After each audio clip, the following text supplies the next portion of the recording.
Primeiro, é um prazer muito grande estar aqui com um amigo, né?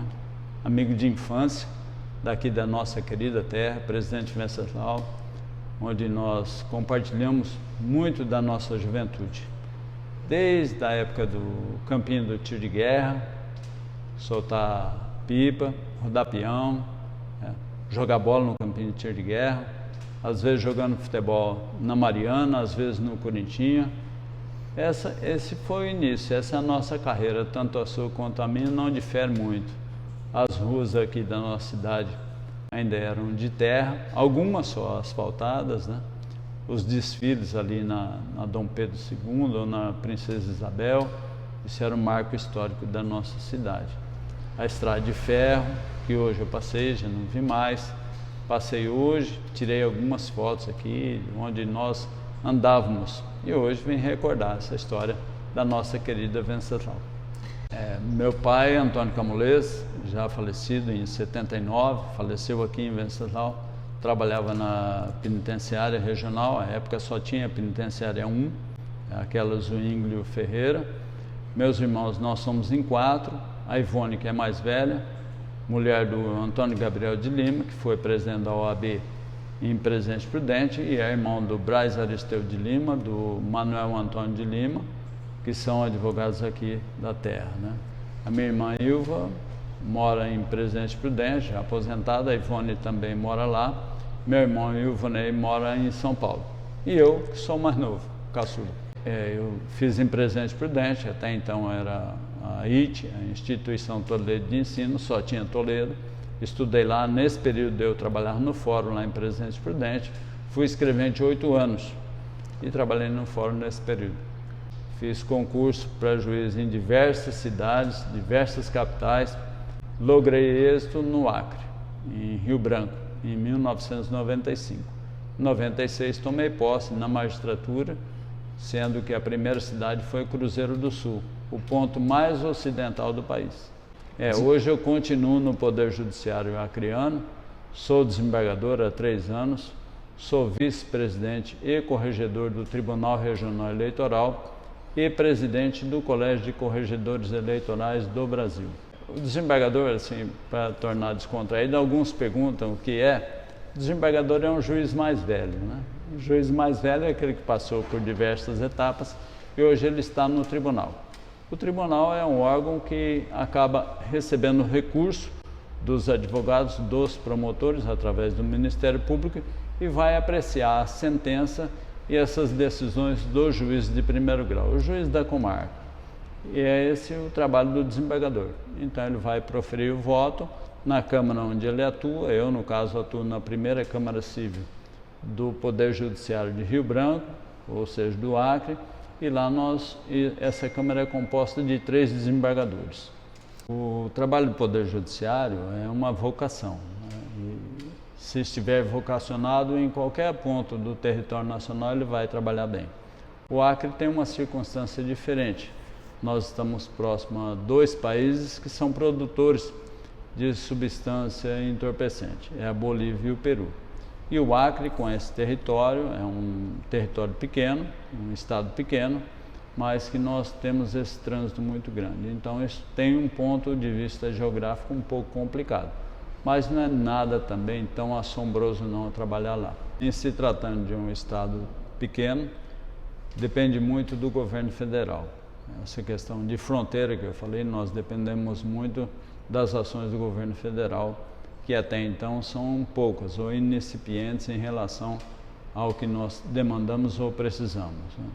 E o Poder Judiciário ainda com toda essa dimensão pequena, mas ainda dá um bom resultado para toda a nação.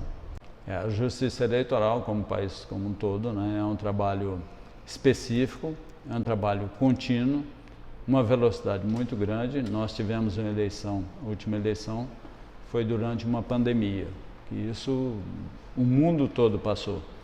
Ninguém imaginava que o êxito das eleições seria possível, e isso foi demonstrado com toda a segurança, toda a margem de segurança. Eu sou um árduo defensor da urna eletrônica desde 96, eu presidi 4 eleições em comarcas do interior e 2 no 2º grau, a última como corregedor. E os trabalhos transcorrem perfeita ordem, né? O Acre é uma dimensão muito grande, um território, em termos, quando eu falo grande, é em termos de seções. Nós temos seção na Foz do Breu. A Foz do Breu é um rio que divide o Brasil com o Peru. E você só chega lá nesse período através de helicóptero. Então, o voto no estado do Acre é um voto um pouco mais complexo, que você tem que ter um avião de médio porte e 2 helicópteros para poder acessar essas zonas eleitorais ou sessões eleitorais. O corregedor cuida de todo esse aparato administrativo, que no caso sou eu, além de cuidar do regimento, de todas essas questões, como que anda, como que tramita. Então, tudo é encargo do corregedor. O Brasil de hoje mudou muito da época que nós éramos jovens aqui na nossa terra, mudou, mas tem muito a mudar também. E eu espero e conto muito com isso para a satisfação dos nossos netos, né? Hoje, andando aqui pelas ruas de Venceslau, eu vi que cresceu muito. Vejo que nós temos ainda as ruas com paralelepípedo, que era da minha época. As ruas que não eram asfaltadas, que eram de terra, já estão asfaltadas, então a cidade tem um rumo diferente. A largura das ruas, isso também é importante. Eu fico imaginando a dor de cabeça que a prefeita deve ter, porque manter o asfalto nessas ruas com essa largura é algo incomensurável. Mas de outro norte também, uma cidade projetada por um engenheiro, que foi o engenheiro que fundou e criou aqui Venceslau. Então é gratificante ver isso. E o Brasil como um todo, ele tem essas aspirações. Efetivamente, nós estamos saindo de um período de pandemia, um período que isso prejudicou muito a economia nacional e internacional, não só o país, mas como todos os países sentiram isso. E eu creio que ainda nós vamos prolongar isso com essa questão econômica em razão da pandemia. No Tribunal de Justiça, eu sou o coordenador da GVID. A GVID é o órgão encarregado de verificar a qualidade de vida dos funcionários, juízes e desembargadores. Lá no Acre nós também tivemos pandemia e eu tratava disso pessoalmente. Um funcionário, quando estava internado, o contato eu fazia com o telefone através disso, com o funcionário. Com isso, o funcionário se sentiu acolhido muito pelo Tribunal de Justiça. E creio que o único desembargador no país que fazia esse contato dessa forma fui eu. Então isso foi inovador. A diferença é que, em termos de tribunal, nós temos uma média de 1.500 funcionários. Desse, em torno de 130 funcionários adquiriram Covid. Felizmente, não tivemos nenhum óbito entre os funcionários.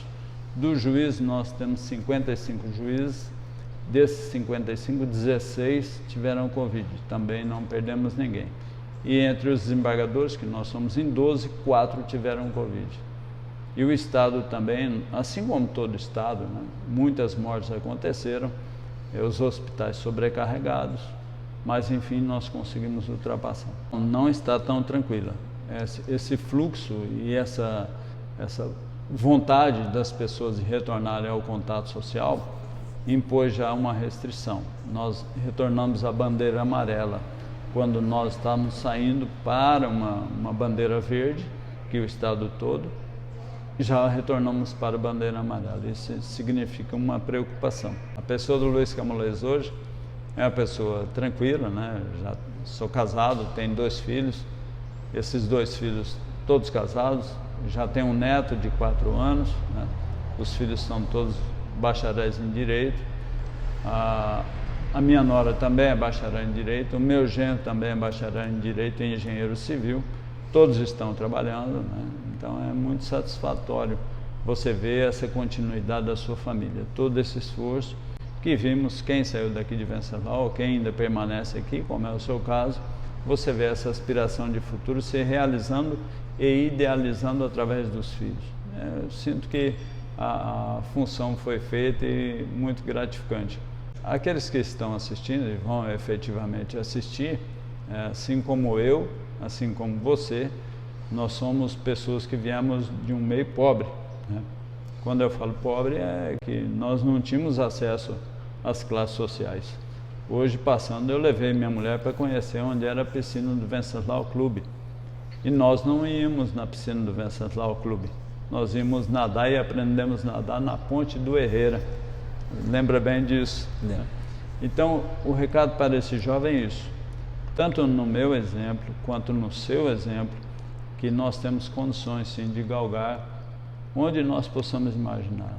E as bênçãos do Senhor são sempre feitas para essas pessoas, que saem da comodidade, saem da reclamação e vão à luta, né? Você é um vencedor aqui, você se projetou na nossa cidade, eu tive que me projetar fora daqui, tem outros exemplos também de Venceslau. E é gratificante você ver isso. Então, assim como eu tive outros exemplos, você também teve através do seu irmão, eu também deixo esses exemplos, você também está deixando os exemplos para esses jovens, que o futuro os aguarda, desde que tenha dedicação, né? Eu deixo esse recado aqui com muita satisfação em reencontrá-lo e ser ouvido aqui por você, desde a época da Rádio Venceslau, né? Então é uma satisfação muito grande, onde nem se falava em FM, você trabalhava com aqueles discos bolachão, os programas de rádio, hoje nós temos essa internet, essa maravilha. Então toda essa tecnologia facilita a vida do homem, consequentemente facilita a vida do jovem que vai procurar o mercado de trabalho.